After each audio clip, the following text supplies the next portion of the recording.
हमका युद्ध ना चाहिए। हाँ जी, मैक्रॉन ने सीधे सीधे शब्दों में कह दिया है कि हमें विश्व युद्ध नहीं चाहिए, और यदि पुतिन यूक्रेन के ऊपर बम गिराते हैं, न्यूक्लियर बम गिराते हैं, तब भी हम न्यूक्लियर बम नहीं चलाएंगे। नमस्कार, स्वागत है आप सभी का, और मैं हूं अंकित अवस्थी। आप हैं मेरे साथ में अंतर्राष्ट्रीय घटनाक्रम में आज ही की ताज़ा खबर के साथ। और खबर यह है कि पुतिन के लिए मैक्रॉन के शब्द बड़े मुलायम प्रतीत हो रहे हैं। हालांकि मुलायम अब नहीं रहे, उनको हमने अपनी सांत्वना और वो दे दी है, श्रद्धांजलि दे दी है, लेकिन शब्दों को अगर आप देखें तो वो यहाँ पर एग्जिस्ट कर रहे हैं।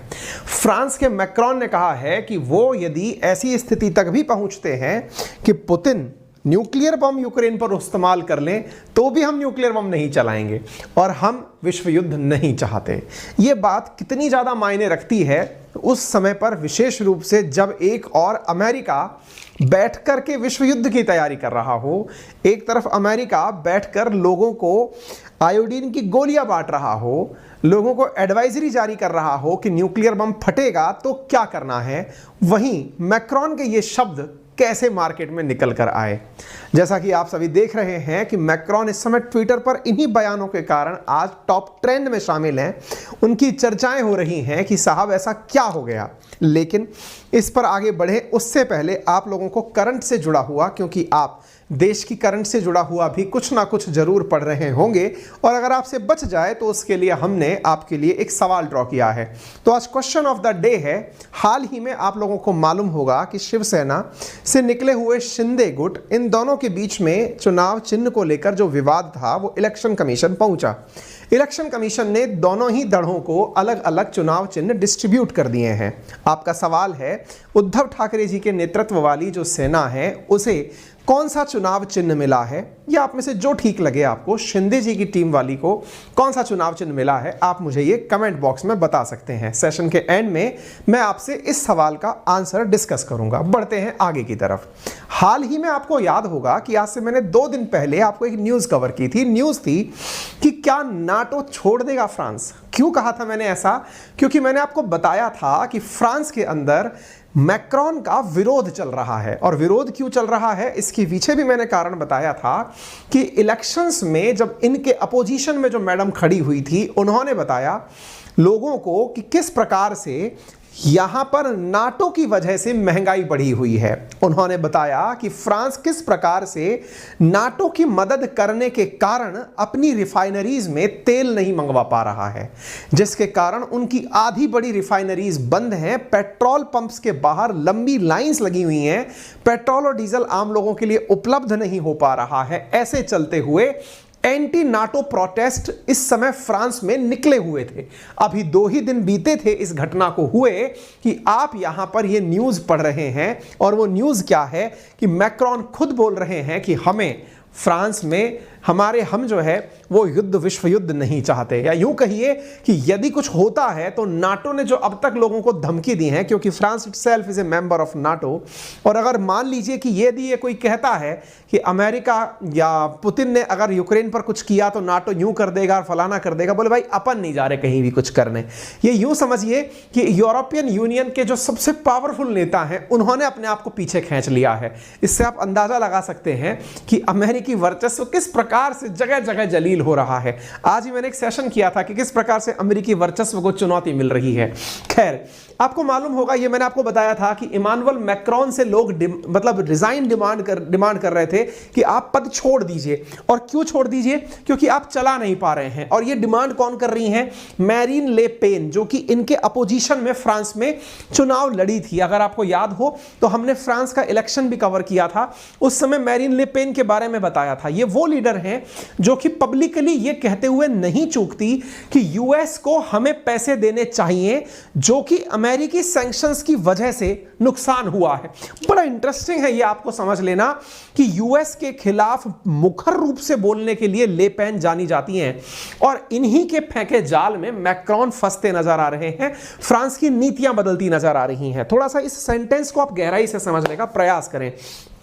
लेपेन ने यूक्रेन क्राइसिस के दौरान यह समझने की आवश्यकता है, पता है इस समय यूरोप में जिस प्रकार का सेंटीमेंट बन रहा है ना, वो एंटी अमेरिका भी है।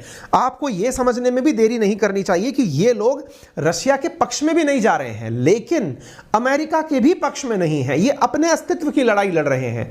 आपको इतिहास में थोड़ा सा याद दिला दूं, जब आपको मौका मिले तो विश्व इतिहास पढ़िए, आपको समझ में आएगा कि यूरोप ही लीडर हुआ करता था अमेरिका और रशिया की तुलना में। फ्रांस, जर्मनी और यूके के पास ही सारी पावर्स हुआ करती थी, पावर सेंटर्स यही हुआ करते थे। लेकिन ब्रिटेन और फ्रांस के लड़ने झगड़ने से, या फ्रांस और जर्मनी के लड़ने झगड़ने से पावर निकल करके अमेरिका के हाथ में चली गई। अब अमेरिका कर क्या रहा है? कहते हैं ना कि जब दो बिल्लियां लड़ रही होती है तो बंदर रोटी लेके भाग जाता है। एग्जैक्टली यहां पर हुआ कि इनके आपसी झगड़ों में फायदा किसने उठा लिया? अमेरिका ने। क्या किया अमेरिका ने? मैं आपको बताता हूं। देखिए, अमेरिका ने यूरोपियन नेशंस के ऊपर यह कहा कि आप रशिया से गैस परचेज नहीं करेंगे, आप रशिया से तेल परचेज नहीं करेंगे। बोले ठीक है, अब परचेज नहीं करेंगे तो ऐसी स्थिति में उनकी अपनी जरूरतें कहां से पूरा होंगी? भाई स्वाभाविक सी बात है ना कि मेरी आवश्यकता है, मैं कहां से पूरा करूं? तो अमेरिका ने कहा कि मैं आपकी आवश्यकता पूरी करूंगा। ठीक है, आपके सैंक्शन में दम तभी माना जाएगा जब आप उसकी आवश्यकता की पूर्ति कर देंगे। बहुत ही सही है, कोई दिक्कत नहीं है, फिर तो हम आपकी बात मान ही लेंगे, जब इससे नहीं तो आपसे ले लेंगे। लेकिन इस बीच में पता चलता है कि अमेरिका फायदा किस बात का उठा रहा है कि चूंकि अब रशिया तो तेल देने वाला बचा नहीं, गैस देने वाला बचा नहीं, तो मैं इनको महंगे दामों पर सामान बेचूंगा। आपको जानकर आश्चर्य होगा कि इस पूरे युद्ध के काल में अमेरिकी कंपनीज यूरोप को गैस बेच बेच के बड़ा पैसा कमा रही हैं, क्योंकि उनके पास शेल गैस निकलती है। तो मुसीबत क्या है कि अमेरिका रशिया पर पाबंदी लगा करके इन यूरोपियन गरीब देशों को नोच रहा है। आप कहेंगे गरीब क्यों कह रहे हैं? क्योंकि असल में गरीब बना दिया गया है इनको। हो क्या रहा है? अमेरिका इनको गैस खुद की बेच रहा है, रशिया की बैन लगवा चुका है और इससे मनमाने पैसे वसूल रहा है। ऐसी स्थिति में अपोजिशन की लेपेन बोलती हैं कि अगर हम लोगों को नुकसान हुआ है युद्ध से, तो अमेरिका को लगता है कि उसके सैंक्शंस को हम मान लेंगे, लेकिन एक बार के लिए उससे कह दो कि जो डिफरेंस इन अमाउंट आ रहा है, जो हम रशिया के अलावा जो पैसा तुमको दे रहे हैं, वो हमसे ना ले। तब तो समझ में आएगा कि तुम हमारे शुभ चिंतक हो, तुम तो सीधा सीधा व्यापार कर रहे हो।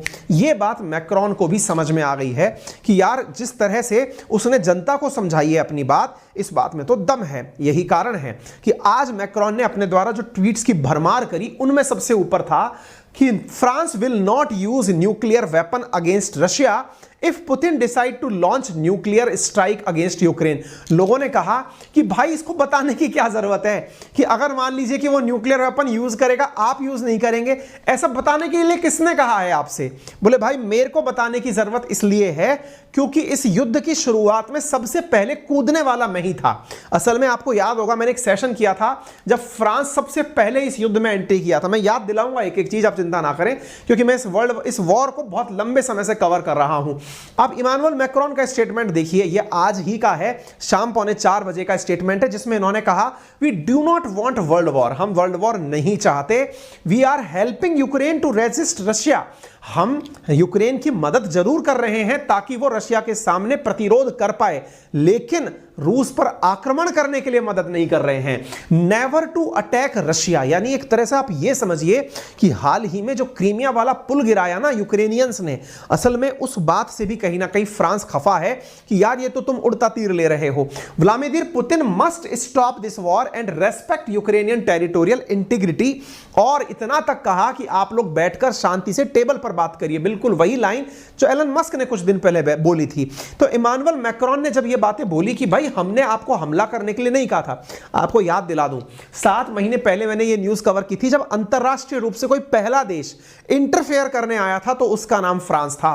रशिया यूक्रेन वॉर शुरू हुआ था, उस समय फ्रांस ने युद्ध में एंट्री ली थी, रशियन जहाजों को कब्जा कर लिया था, और यह माना जा रहा था कि फ्रांस ने डायरेक्टली रूस के धमकाने के बावजूद जहाजों को पकड़ा है। तो यह वैसी ही घटनाएं हैं जो वर्ल्ड वॉर के समय हुई थी, तो कहीं यह वर्ल्ड वॉर 3 का निमंत्रण तो नहीं, बहुत उठी थी यह बात। अब इस बात का जो फ्रांस ने कहा ना, इस बात का नुकसान क्या समझिए, रिएक्शंस समझिए। यूक्रेन के द्वारा इसके रिएक्शंस तो खतरनाक आने वाले ही थे। तो ऐसी स्थिति में यूक्रेनियन जो पत्रकार हैं वो खींचना इन मैक्रोन को शुरू कर दिए हैं। वो लिख रहे हैं, for God sake don't say what you are not going to be Russia uses nukes, this invites the news of nuke. यानी कि आप ऐसा कह करके रूस को और मोटिवेट कर रहे हैं कि तुम न्यूक्लियर बॉम्ब यूज करना चाहो तो कर लो, हम कुछ नहीं करेंगे, है ना। तो एक तरह से यहां पर देखिए इनको घसीटा जा रहा है। बहुत सारे यूक्रेनियन जो ट्विटर हैंडल्स हैं, बहुत सारे पत्रकार जो यूक्रेन के लिए लिखते हैं, समर्थन में लिखते हैं, वो सब इन बेचारों को खींचने लग पड़े हैं। Russian escalation when you show weakness and back down, when you show strength we refuse to learn this simple lesson. यहां देखिए, लर्न हिस्ट्री किड्स, बच्चों है इतिहास जरूर सीखना लेकिन फ्रांस जैसा मत बन जाना। इस तरह के यूक्रेनियन लोग जो है ना वो फ्रांस को ट्रोल करने लग रहे हैं। इस समय ट्विटर पर फ्रांस चल रहा है, मैक्रोन चल रहा है। कारण क्यों है? क्योंकि यूक्रेनियन खफा हैं इनकी उस तरह की सलाह से। कैसी सलाह? जैसे हाल ही में एलन मस्क ने भी ऐसी सलाह दी थी, और तो और यूक्रेन ने इनकी इस सलाह को जो है ना पूरी तरह से दरकिनार कर दिया। याद है आपको, कुछ दिनों पहले एलन मस्क ने भी ऐसे ही यूक्रेन और रशिया के बीच में शांति प्रस्ताव रखा था जिसका कि यूक्रेन में जबरदस्त विरोध हुआ था। ऐसे ही फ्रांस का विरोध होना शुरू हो रहा है। फिर इनसे पूछा गया, तो क्या आप यूक्रेन को मदद नहीं देंगे क्या यहां से आगे? इन्होंने कहा जरूर देंगे मदद का मतलब, लेकिन यह नहीं है कि हम हमला करने के लिए दे दें, हम उनकी खुद की हिफाजत करने के लिए असलाह दे रहे हैं। अगर उनकी डिमांड्स बहुत ज्यादा हैं तो हम कैसे पूरी करेंगे? भाई हमको भी अपने लिए हथियार चाहिए। 2% हमारा जीडीपी का हमें नाटो के लिए रखना होता है। ऐसी स्थिति में खुद की डिफेंस के लिए भी हमें हथियार चाहिए। यूक्रेन की सारी आवश्यकताओं की पूर्ति नहीं कर सकते, उनकी हिफाजत के लिए हम कुछ भेज सकते हैं, ठीक है ना। तो इसका मतलब, अब एक और इंटरेस्टिंग बात जो अभी हुई है, आप इस न्यूज को देखें, आज की ही न्यूज है। इसमें मैक्रोन ने कहा कि मैं पुतिन से रिक्वेस्ट करता हूं कि वो टेबल पर बैठ करके यूक्रेन के साथ बातचीत करने का शांति प्रस्ताव शुरू करें। यह बात जैसे ही उन्होंने बोली तो साहब इस तरह से लोगों ने लिया कि अब फ्रांस जो है वो पुतिन के साथ में समझाइश की स्थिति में पहुंच रहा है। इस बात को तुरंत हाथों हाथ लेवरोव ने पकड़ लिया, मतलब जो रशिया वाले हैं उन्होंने पकड़ लिया और कहा कि सर हम तो बहुत पहले से कह रहे हैं। लेवरोव ने कहा कि रशिया नॉट शाइंग, ये आज की न्यूज़ देखी 13 तारीख की, इन्होंने कहा कि not shying away from contact with US but no send proposal so far. हम लोग तो बहुत दिनों से चाह रहे हैं, इवन हम अमेरिका से कह रहे हैं कि आओ टेबल पर बैठकर चर्चा कर लें, कोई करने के लिए आ ही नहीं रहा है। इन्होंने पूरी तरह से अपनी बातें खोल करके रख दी कि देखिए अल्टीमेटली बातचीत करने से ही रास्ता निकलेगा। आपको याद होना चाहिए हाल ही के दौरान फ्रांस के सुर लगातार बदले हुए हैं। यही कारण है कि यूएनजीए की बैठक में जब 77वीं बैठक हो रही थी न्यूयॉर्क में, तब भी मैक्रोन ने मोदी जी की तारीफ की थी। उन्होंने कहा था कि इंडिया का ही रुख अल्टीमेटली इन लोगों को अपनाना पड़ेगा। इंडिया का रुख क्या है यह आपको याद होना चाहिए। इंडिया डीपीपी, डायलॉग डिप्लोमेसी और पीस, डीपीपी बोलता हूं मैं, है ना, हाँ डायलॉग, हाँ डीडीपी, डायलॉग डिप्लोमेसी और पीस शब्द का उपयोग करता है। डायलॉग करिए, कूटनीति करिए और पीस स्थापित करिए। मैक्रोन ने इंडिया की तारीफ मोदी जी के एब्सेंस में भी की थी कि लोगों को इनका जो फॉर्मूला है वो याद रखना चाहिए। अभी ये भी यही बात बोल रहे हैं आज की न्यूज में जो मैंने आपको बताई ना। मैक्रोन कह रहे हैं कि टेबल पर बैठिए और बातचीत करिए। देखिए 13 तारीख की खबर है, यानी कि सब लोगों को यह समझ में जरूर आ रहा है कि राह अल्टीमेटली बैठकर बातचीत से ही निकलेगी। फ्रांस के अंदर जो भी परिवर्तन या हृदय परिवर्तन आया, इसका प्रमुख कारण है मैक्रोन को लगता है कि उनका अपने पीछे जो जनाधार है वो हिल रहा है, जिसके प्रमाण मैंने आपको दिखा दिए। क्योंकि फ्रांस में इन दिनों नाटो के खिलाफ प्रोटेस्ट हो रहे हैं और कोई भी राजनेता अपनी सीट गंवा करके या अपने स्थान पर अपनी जगह गंवा करके किसी दूसरी जगह का समर्थन कभी नहीं कर सकता, और यही परिणाम यहां पर आप निकलते हुए देख रहे हैं। सेशन के शुरुआत में मैंने आपसे एक सवाल पूछा था। मैंने पूछा था कि जो शिवसेना उद्धव ठाकरे जी वाली जो है उसको कौन सा चुनाव चिन्ह मिला है। तो आइए आंसर चेक कर लेते हैं। इलेक्शन कमीशन के द्वारा 2 स्वॉर्ड और शील्ड वाला जो सिंबल है वो तो एकनाथ शिंदे ग्रुप को दिया गया है, और जो शिवसेना है यानी उद्धव ठाकरे जी वाली जो शिवसेना है इसको मशाल का चुनाव चिन्ह दिया गया है। यह इंडियन पॉलिटिक्स में जो घटना इन दिनों चली उस पर आपकी नजर को जांचने के लिए सवाल आप सबसे पूछा गया था। उम्मीद है आप सभी ने अकॉर्डिंगली इस जानकारी को अपने साथ रखा होगा। फिलहाल के लिए इतना ही।